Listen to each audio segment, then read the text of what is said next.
지난주에 아마 이어서 드려지는 말씀입니다. 지난주에 혹시 제목을 아십니까? 예, 컨닝하시가지고 하시는 어디까지 언제까지 참아야 되나요? 오늘은 오래 참음의 열매. 이제 참는 거 그러면 열매가 필요하지. 열매가 없이 그냥 무턱대고만 참는 것은 상당히 어리석은 일이라 볼 수 있지. 오늘은 이런 주제로 오래 참음의 열매. 그래서 지난번에 욥의 이야기를 같이 말씀을 나눴지. 그러면서 욥기서 23장 10절 말씀을 암송하자고 했지. 다들 암송하셨죠? 대답이 없네요. 자, 우리 한번 따라합시다. 그러나 내가 가는 길을 그가 아시나니 그가 그 다음에 어떻게 되죠? 그가 나를 단련하신 후에는 내가 순금같이 나오리라.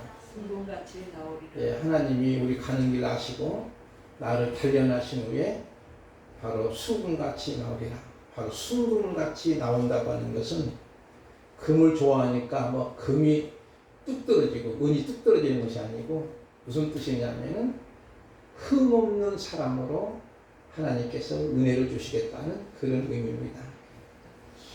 오늘 우리 시브리에서 있는 말씀을 통해서 예수님은 십자가까지 참으심을 통해서 하나님 보좌 우편에 오른쪽에 앉으셨느니라 그랬지요. 그런 면에서 우리가 예수님이 참으신 것까지 우리가 참아 나갈 때에 예수님도 하나님 보좌 우편에 앉으신 것처럼 오늘 우리에게도 이와 같은 하나님의 은혜와 복을 받을 줄 믿습니다. 성경에서 말하는 참는 것은 요즘처럼 무더위 참는 것, 뭐 요즘에 또 코로나 1년 반 넘게 코로나가 지속되고 요즘에 또 확산세가 일어나서 4단계로 또 높이고 있는 안타까운 모습을 보면서 우리가 언제까지 참아야 될까요? 또 어디까지 참아야 될까요? 할 수 있지요. 그래서 답답하고 그러므로 마스크 쓰고 있는 거, 보고 싶은 사람도 제대로 만나고 보지 못하는 등 이런 것들은 물리적인 것들을 의미하지 않습니다. 여기서 참는다고 하는 것은 사람과의 관계를 참는 거예요. 내가 억울하지만 관계 속에서 빚어지는 고통과 아픔, 분노, 억울함을 참고 오히려 상대방을 억울하겠지만 나에게 상당히 잘못했지만 그 사람을 용서할 수 있는 것을 의미합니다. 그러면서 고린도전서 13장 4장에서 사랑은 오래 참고 말씀하십니다. 인간관계에서 그로 대우받고 상처를 받고 나를 이용해서 사기치고 손해를 끼치고 심지어는 우리 부모님이나 아내를 향해서 심한 욕설을 하는 인간에게 우리는 복수심이 누구나 있을 겁니다. 그리고 얼마든지 복수할 힘이 있는데도 불구하고 오히려 그 영혼을 불쌍히 여기고 용서하는 능력이 바로 오래 참습니다. 사실 저도 때로는 다혈질일 때가 젊을 때 그랬죠. 나이가 들면서 어떤 상황에도 처하면 이제는 조금 성숙이 돼가지고 예수님 같으시면 어떻게 하셨을까? 예수님의 지신 십자가를 바라보면서 주님이 참으심을 묵상해 봅니다. 십자가를 끌고 가실 때 쓰러지고 넘어지고 무지한 자들은 모멸적인 언어 폭력을 하고 뺨을 때리고 머리엔 가시관을 씌워 피가 낭자하고 흐르게 하고 예수님이 아무런 힘이 없어서 당하는 비굴함인가요? 아닙니다. 어쩔 수 없어서 나에게서 그냥 비굴하게 참으셨나요? 아닙니다. 예수님은 창조 주시며 복음서에 수많은 기적과 표적을 행하시고 바다 위로 걸으신 주님이시죠. 얼마든지 천군 천사를 동원할 수 있지만 죽기까지 참으신 거예요. 이유는 우리를 구원하시기 위해서입니다. 그 후에 예수님은 3일 만에 부활하심으로 승리의 개가를 부르시고 또한 승천하시어 지금은 하늘보다 우편에 앉아 계시는 거예요. 그러므로 야고보 사도는 이렇게 우리에게 권면합니다. 야고보서 5장 7절 이하에 그러므로 형제들아 주께서 강림하실까지 길이 참으라. 보라 농부가 땅에서 나는 귀한 열매를 바라고 길이 참아 이른 비와 느린 비를 기다리나니 너희도 길이 참고 마음을 굳건하게 하라. 주의 강림하심이 가까우시라. 형제들아 서로 원망하지 말라. 그리하여 심판을 면하라. 보라 심판주가 문 밖에 서 계시니라. 형제들아 주의 이름으로 말한 선지자들은 고난과 오래 참음의 본을 팔므라. 보라 인내하는 자는 우리가 복되다 하시니 너희가 욥의 인내를 들었고 주께서 주신 결말을 보았거니와 주는 가장 자비하시고 긍휼히 여기시는 이시니라. 여기 보니까 참으라, 참아, 오래 참아, 길이 참아, 인내 이런 말씀이 여러 번 나오지요. 그러기 야고보서 1장 12절 말씀에 시험을 참는 자는 복이 있나니 이거지. 저는 이 말씀을 딱 보면서 머릿속에 스치는 것이 뭐냐면 야 성경에 8가지 복만 있는 것이 아니라 9가지 복이 있네. 우리 팔복에서 나오지요. 심령이 가난한 자는 복이 있나니 저희가 천국이 저희 것이며 애통하는 자는 복이 있나니 저희가 유로함을 받을 것이요 온유한 자는 복이 있나니 저희가 땅을 기업으로 받을 것이며 마음이 청결한 자는 복이 있나니 하나님을 볼 것이요 화평케 하는 자는 복이 있나니 저희가 하나님의 아들의 일컬음을 받을 것이요 긍휼히 여기는 자는 저희가 긍휼히 여김을 받을 것이요 주님 때문에 고통당하고 고난당한 사람 복이 있나니 바로 천국이 저희 것이니라 하는 내용들이 쭉 마태복음 5장에 보면 8가지 복이 기록됩니다. 오늘 야고보 사도는 한 가지 덧붙인 거예요. 플러스한 거예요. 뭐라고 했지요? 시험을 참는 자는 복이 있나니. 따라합시다. 시험을 참는 자는 복이 있나니. 그러면 그 복의 내용이 이는 시련을 견뎌낸 자가 주께서 자기를 사랑한 자들에게 약속하신 생명의 면류관 얻을 것이기 때문이다. 바로 생명의 면류관. 이런 말씀이죠. 그러므로 욥의 경우도 마찬가지로 지난번에 들은 말씀처럼 오래 참으로 그가 나중에 갑절의 회복을 받지 않습니까?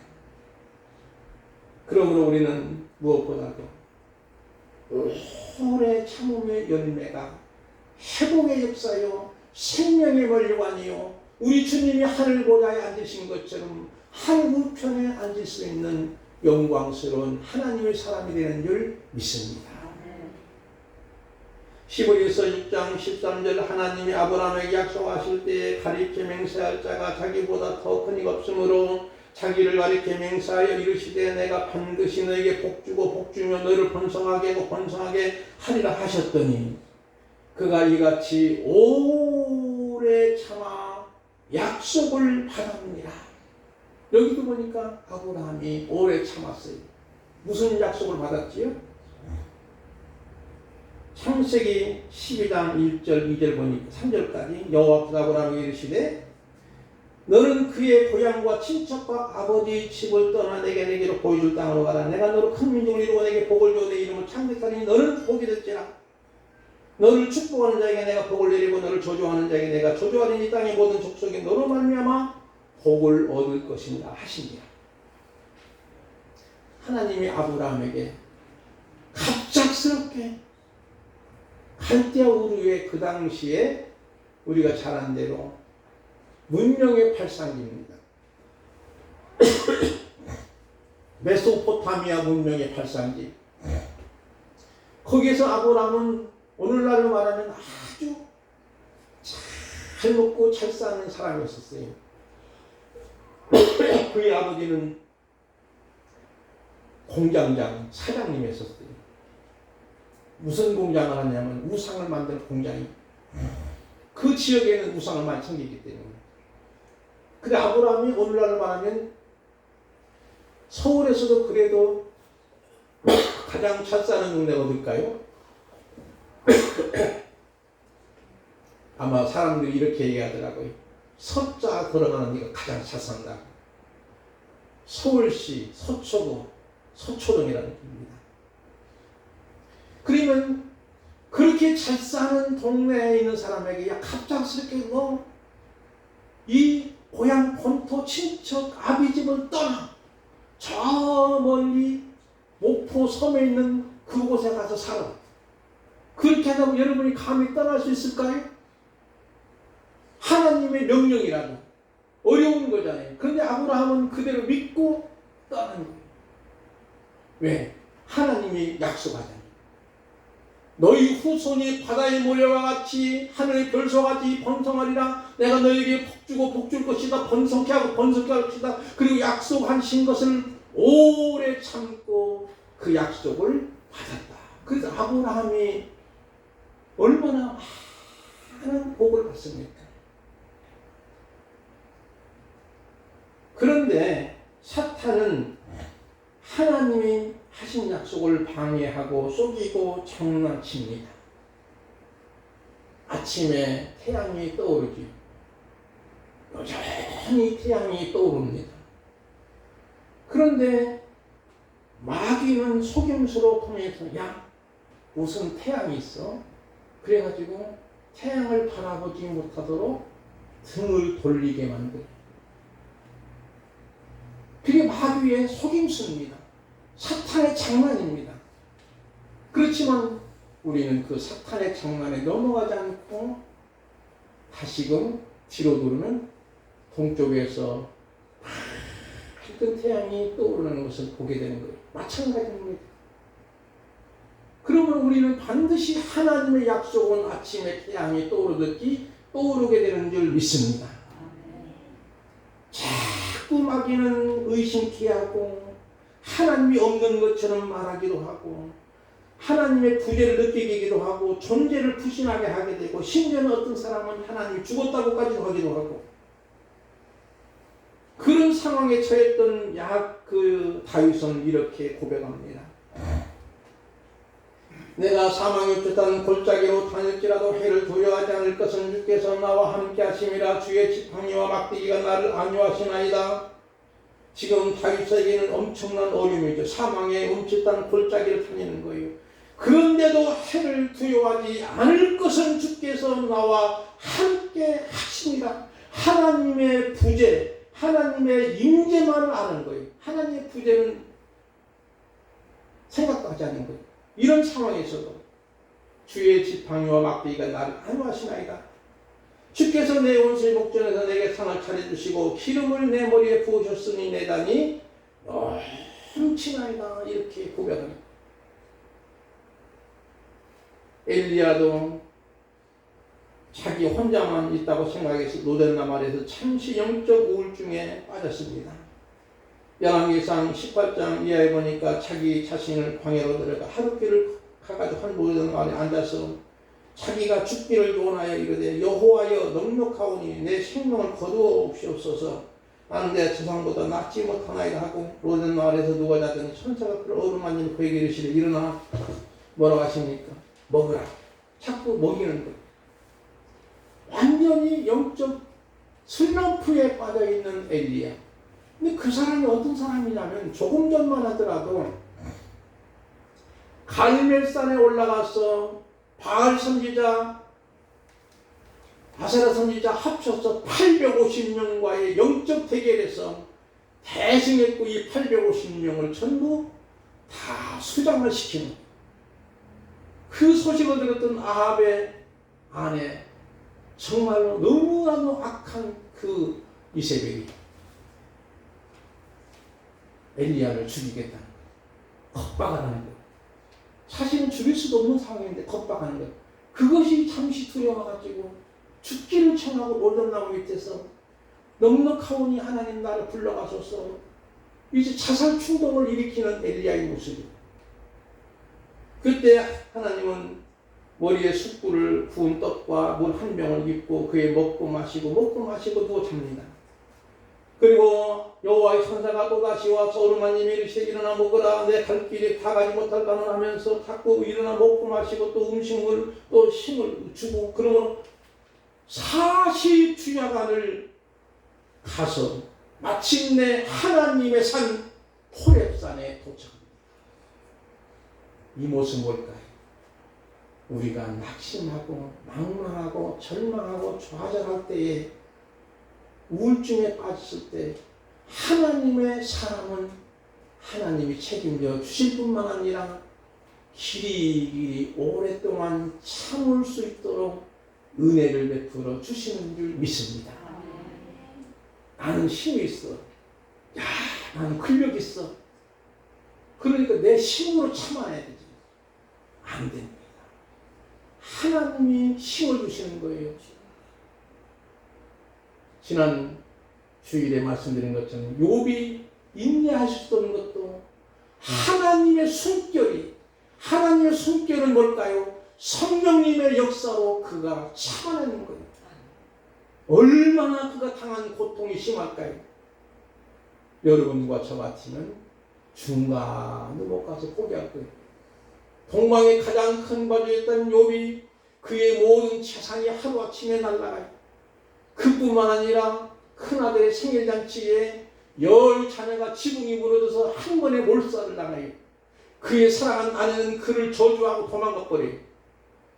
그의 친구들은 자꾸 그를 너 죄 많이 져가지고 너 이렇게 고통당한다고. 그뿐만 아니라 몸에는 심한 악창이 걸려서 피와 땀을 깨뜨려가지고 몸을 긁어도 시원치 않고 피가 나고 그러니까 재에서 둥그러니까 돼지 새끼인지 사람 새끼인지 소 새끼인지 모르는 거예요. 왜? 시커먼 채가 다 온몸에 묻어가지고 자기 만나면 당신 하나님 저주하고 죽으라. 그런데도 욥은 하나님을 부인하지 않습니다. 주신 자도 하나님이시요 취하신 자도 하나님이시요. 최유준 씨가 불렀던 노래처럼 인생은 하숙생, 빈손 왔다 빈손으로 가오리다. 그렇게 신앙을 고백하고 지난번에 말씀드린 것처럼 그가 나를 단련하신 후에는 내가 수능같이 나오리라. 하나님이 지금 내가 당하는 그 길을 아십니다.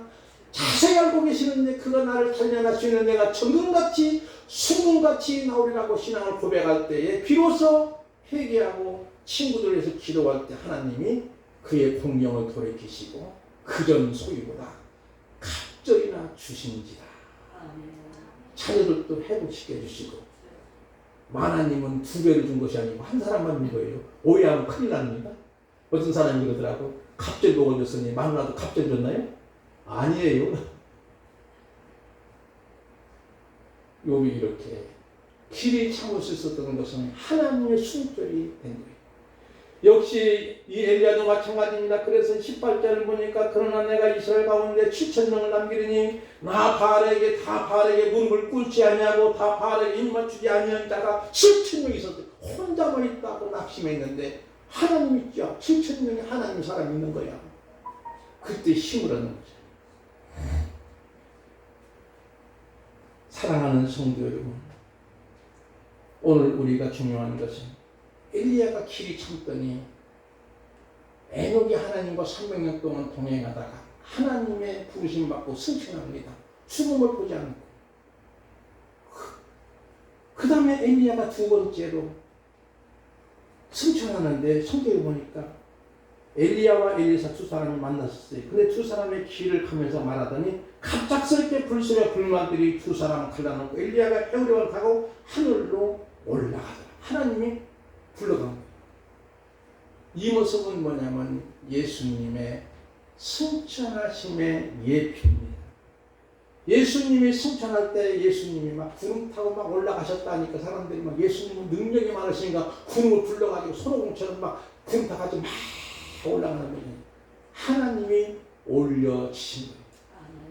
하나님이 올려주신 거예요. 여러분도 마찬가지로 하나님 올리시 내가 막 구름을 타가지고 구름 불러가지고 막 타고 가는 것이 아니에요. 마지막 이제 여러분이 가장 소중한 말씀. 그러면 구체적으로 오래 참음의 열매를 생각해 봅시다. 첫 번째는 화목과 평화입니다. 왜 그럴까요? 우리가 잘 쓰는 말이 있지, 권사님. 지난번에 말씀드렸던가요? 때린 놈은 다리 꼬부리고 자고, 맞은 놈은 다리 꺾고 잔다. 그렇지, 권사님? 그러니까 내가 억울하지만 오랫동안 참은 사람은, 말씀을 통해서 성령을 통해 참은 사람은 그래도 뭔가 마음에 평안을 찾을 수가 있는 거예요. 왜냐면요, 창세기 보면은 이삭의 경우가 나옵니다. 예수님이 당하신 십자가를 바라며 묵상한 오래 참으로 악을 선으로 갚은 복수심 하지 않고 상대가 얼마든지 힘으로 이길 수 있는 상황이지만 마귀가 아니라면 사람들이 화칭합니다. 누구냐면 이삭의 경우인데, 창세기 26장 12절부터 13절 쭉 한번 여러분 이 16절까지 교독해 볼까요? 이삭이 그 땅에서 농사에 그의 백배나 듣고 하나님께서 복을 주심으로 그 사람은 창조하고 되어 양과 소가 때를 이루고 종이 심이 많으므로 블레 사람이 그를 시기하여 그 아버지의 종들을 한 모든 눈물을 맞고 그로 내었더라. 아멘. 16절 아비멜렉 이삭이 이르되 내가 우리보다 크고 강성한 우리를 떠나라. 자, 이삭이 지금 이 말씀 속에서 한 해의 흉년 때인데도 뭐 농사를 진 거예요. 농사를 졌는데 흉년이면 흉년대로 그냥 농사도 제대로 거두지 못했는데 100배나 오히려 전보다도 100배의 소출을 얻으니까 거기에 대해서 누가 시기했느냐면요, 블레 사람들이 아비멜렉이 시기해가지고 와가지고 지들이 와가지고 이삭이 그 당시에 가장 소중한 것은요 우물입니다. 그 우물을 와서 파기도 힘든데 깊이 파야 되니까 와가지고 와서 우물을 막아버리고 메꾸는 거예요. 그런데 그리고 나서 여기 떠나라. 이삭이 순순하게 떠나는 거예요. 근데 이삭이 힘이 없을까요? 이삭이 가슴만 해도 엄청나게 숫자가 많아요. 얼마든지 힘으로 해결할 수 있고 머리 깨지도록 생명을 걸고도 싸워서 이길 수 있는 상황인데도 그냥 포기하고 참아내고 다른 데 가서 또 우물을 또 파는 거예요. 깊이 자기 종대로 같이. 나중에가 어떻게 생겼냐면요, 26장 25절 보니까 이삭이 그거 제단을 쌓고 여호와 이름을 부르며 그 장막을 쳤고 이삭이 종들 거기서 우물을 팠다 그랬지요. 그런데 아비멜렉이 나중에 자기 친구하고 군대 장관과 이제 그 아래에서 이삭이 찾아오는 거예요. 찾아와가지고 뭐라고 하느냐면요,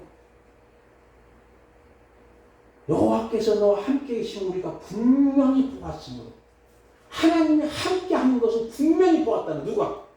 이 아비멜렉이.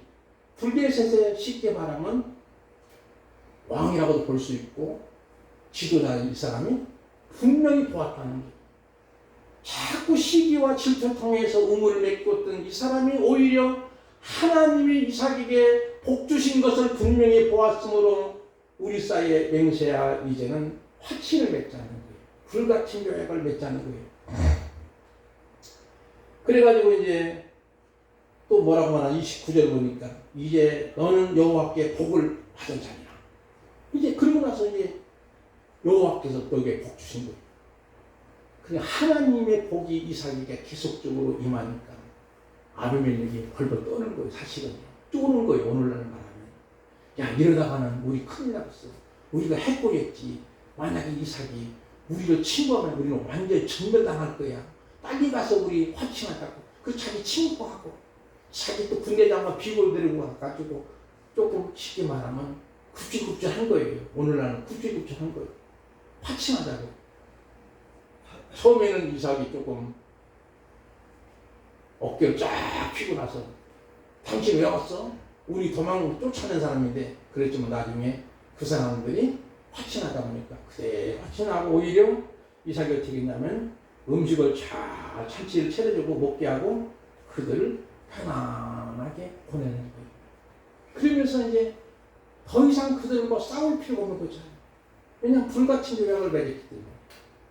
그런 면에서 우리가 길이 참아낼 때에 이삭이 복을 받은 것 때문에 시기가 질투하고 얼마든지 이삭에게도 힘이 있어요. 얼마든지 그들과 대적해서 싸워 이길 수도 있는 그러한 막강한 과신들이 있어요. 그런데도 이삭은 오늘 말하는 바보처럼 그대로 포기하는 거예요. 그래서 여러분 이삭과 예수님은 닮은 꼴입니다. 어떤 분이 책을 썼는데 바보 예수라는 책이 있어요. 바로 예수님도 일반적인 입장에서 인간적인 입장에서는 바보 같은 거죠. 그런데 하나님은 그 역설적으로 사용하시는 거예요. 마찬가지로 이삭이 예수님의 그림자 역할을 하는 거예요. 그런 모습으로 우리가 보는 겁니다.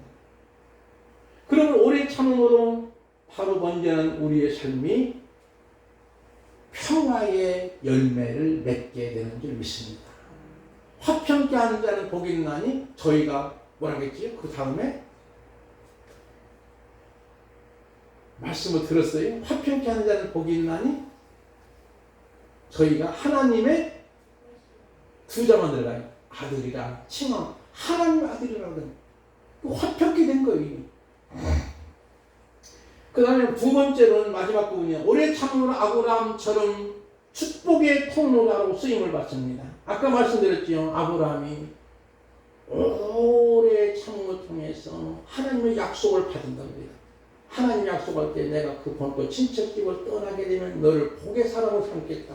너를 축복하는 자에게 복을 주고 소중한 자에게 저주할 것이고 너희 후손이 바다의 모래와 같이 벌새와 같이 번성하리라고 하는 이 약속의 말씀을 오랫동안 참아요.